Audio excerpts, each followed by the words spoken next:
Hello, my name is Mr. Tim Tim, Mr. Andre Tim Tim, and I'm an 8th grade English teacher here at Park Middle School in Antioch. I am currently one of the 8th grade teachers, English teachers, and I also teach one class of English language development.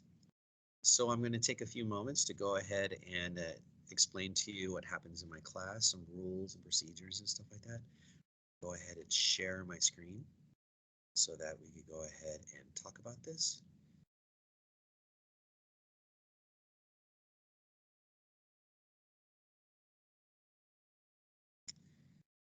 You know what, that one, let's go ahead and do this one. On one, here we go. All right, welcome back to school. Hey, we are in our 4th week. This is day 15. Well, when you watch this, this will be day 16. Thank you for coming and clicking on this link to watch my video. First thing I wanted to talk about are general classroom rules. General classroom rules are first thing is respect. I always tell my students that respect is one of the most important things you could give to another person, and respecting each other, respecting yourself, and being a person that could go ahead and do that. If they're able to internalize that, they could go ahead and learn how to act well in class, behave well with other students, and just be generally a good person if they just learn how to respect. Listening and following instructions is the next one. It's definitely important to be doing that since they're in a class as students and they're learning content. We give them instructions on things that are happening, and following directions is definitely something you'll continue to do throughout life. Staying in your seat, that's definitely something that happens in the classroom, although when we do activities or they have to go to the office or do other things related, yes, they will get out their seats to do that.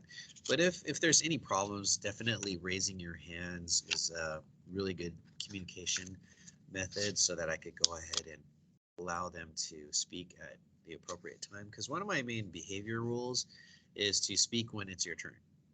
It won't do anybody any benefit if everyone's talking at once. So if we're talking efficiently and appropriately, it will help people listen to each other, and it's a form of respect.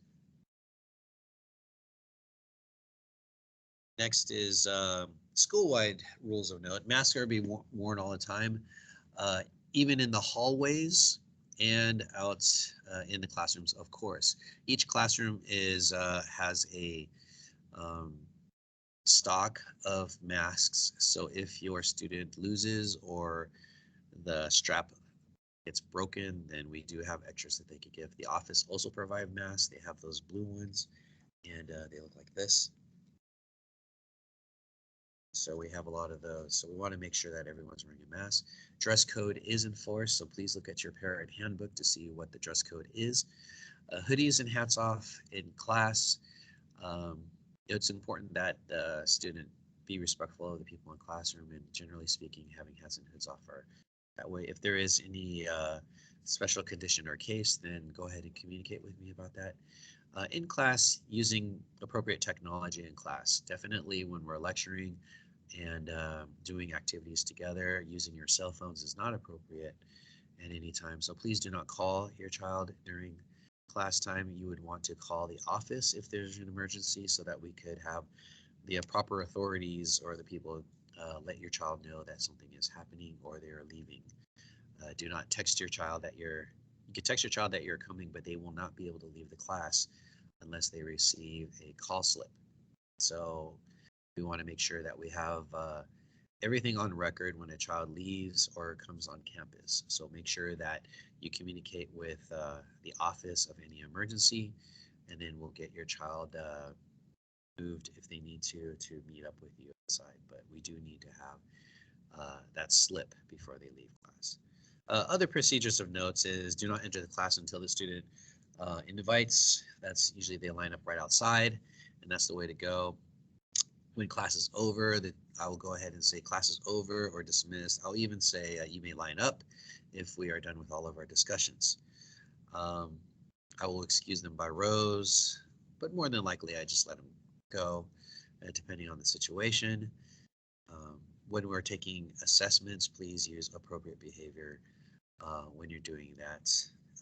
That is regular, no cheating, everything like that. If there's anything, if there's any doubt, go ahead and just communicate with me, and then I'll get in touch with you about the proper procedures.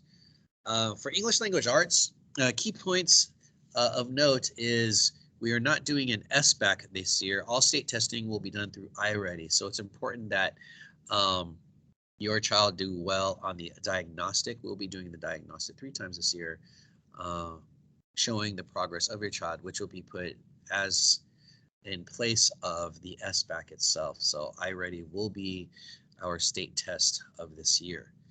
In my class, I have 20% of any work that is done in class that we turn in, and 80% of assessments, because of the fact that we value performance. The assessment is performance. Will your child be able to perform at proficiency? Show me that he is able to perform a specific task like writing an appropriate essay. 80% of your grade.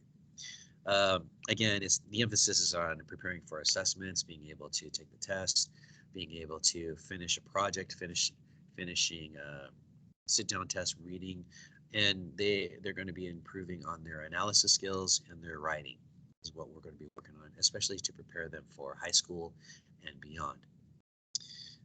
When we are in class and we're talking about the literature, the writings, readings, whatever it is, vocabulary, a lot of the discussions that the topics of discussions that come up are things like popular culture, family, relationships, dealing with disappointments, reaching goals, and the future.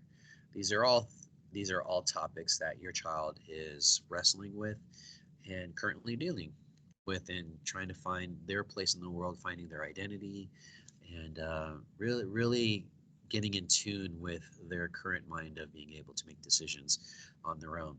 So those are very, very adult-like decisions that they have to make, which is important topics that they like to talk about. For my EL learners, my ELD classes, this class is dedicated to helping your student reclassify out of the program. This class is used mainly to help English learners, students, be comfortable with the English language and not have to receive much support officially. So we hope that students take this class seriously so that they would have a higher percentage class of being reclassified. iReady is one of the main primary sources of information when determining reclassification. So although they're doing iReady both in English class and the ELD class, that diagnostic is basically the numbers we'll be looking at to see if they're going to be reclassified. So your child has to take it seriously, whether they like it or not. It's like any test. It is part of life, and I would like to see your child be successful and just reclassify out of my class and be able to take another elective class that they might be interested in. So please take that seriously. I'm going to go ahead and do a side note on masks. There is I did have a video on that one. If you want that, I'll go ahead and send that to you. But basically what that video said, which I showed the students, was that we'll be wearing masks indoors and in the hallways and stuff like that. If your child is 100 degrees or more, let them stay home. Any kind of flu-like symptoms, keep them home. Because what's going to happen is if they're at school and they're feeling that way, they're going to be sent out and basically quarantined in another place to be picked up by you guys. So it's better if they just stay home, get better, and see after they get better in the next couple of days. If they are tested positive or think they have contact with someone with COVID, then they need to get tested and be quarantined for about 14 days. Okay. One way is to help fight this, other than wearing a mask, is making sure you wash your hands regularly, use hand sanitizers, and just stay healthy and safe. That's some things with that. So that's pretty much for the general information. So if you have any questions, please come to my class time, which is between 6:30 and 7:30, and then I'll be able to answer any of your questions or try to answer any of your questions. If you want to stay on, I'll go ahead and do a little more of a personal presentation just to get to know Mr. Tim Tim just a little bit. So I'll go ahead and start that right now. One of the things I did was I gave the students a questionnaire to have three or a bunch of adjectives that describe themselves, which they so I could get to know them. One thing I told the students is that I'm thoughtful. I like to think about things a lot. I'm also relational. I have a relationship. I'm married right now, which I said in the next one. I got married.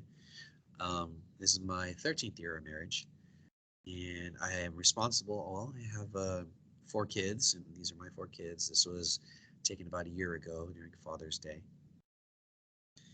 Here's my family. I have many titles. I'm a teacher, father, and husband. Sebastian's 9 years old. Olivia's 6. Genevieve is 4, and Samuel is 1, and my wife Tracy. What do I do in my free time? Well, I do a lot of different things. I like to travel. I go to the beach, play basketball, music, hiking, play games, eat. Yeah, I just do regular things. Depending on each person, everybody has their own hobbies. And if any students are watching this, no, I just don't teach all my life. I actually do other things. My favorite food is sushi, hands down. I love good sushi. There are a couple places in Antioch that I like to go to. One of them is Tuna House. And I think there's another one, but I don't know the name of it.